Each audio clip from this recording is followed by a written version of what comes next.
لە دەرەوەی پەرلەمانی لە دەرەوەی دانیشتنەکە داوای تەجیلکردن بکرێت. ڕێیەکی تریشەیە لە ناو کۆبوونەوەکەی پەرلەمانی کوردستانە داوای تەجیلکردنی دانیشتنەکە بکرێت.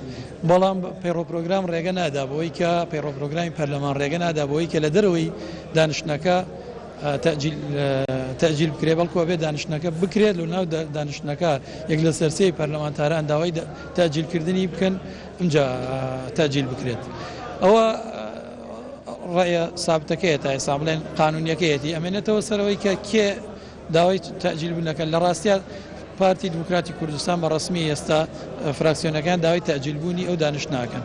کاک مەجید بپێی تۆ ڕێوەشکەمان بۆچوون لەسەرمەچ سەرۆکایەتی پەرلەمانی کوردستان بێلایەنانە ئەڕوانێتە سەر مەسەلەکە. ئەو جەلسەکە بە گوێرەی پەیڕۆپرۆگرامی ئەبێ بکرێت وەکو بێلایەنانە ئەڕوانێتە فراکسیۆنەکان، بەڵام بۆچوونی فراکسیۆنەکان بۆ تەجیلکردنی دانیشتنەکە تا ئێستا خلافی لەسەرە.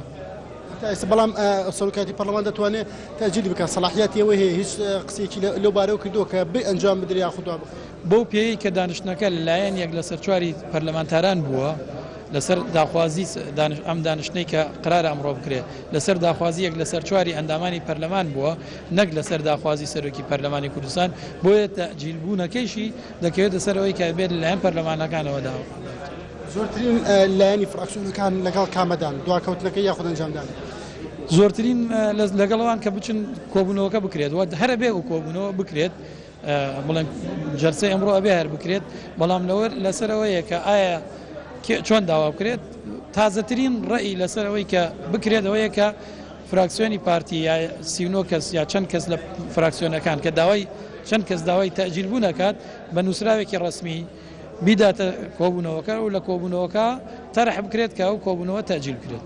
تا ڕۆژ یەکشەمەم دانیشتە بەکراوەیی دەمێنێتەوە یاخوچی ئەو کاتە ئەگەر جەلسەکە بەسرا بڕیارەکە لەلایەن دەستەی سەرۆکایەتیەوە درێت و لەلایەن پەرلەمانەوە درێت. چی ڕوودەدا مەسەلەن ئەگەر سەرۆکایەتی پەرلەمانی کوردستان و فراکسیۆنەکانیش داواکە ئاراستی سەرۆکایەتی پەرلەمانی کوردستان بکەن، سەرۆکایەتی پەرلەمان ئەمە قبول دەکات کە دانیشتگە دوا بخوا ئەگەر بە زۆرینە داوای بکەن؟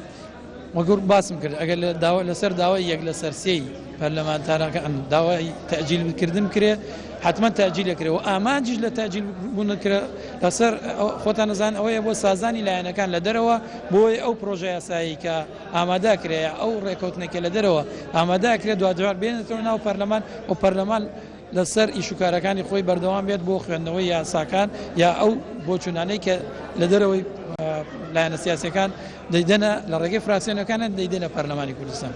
لایەنانەی تا ئێستا واژۆیان کردو بۆ دواخستنی دانیشتەکەی پەرلەمان ئەوەی کە داوای دواخستنەکە کە هەر ئەو لایەنی بڵێن پارتی دموکراتی کوردستان ئەو لایەنانن کە پێشتر نهاتبوونە ناو جەلسەکەی پەرلەمانی کوردستان.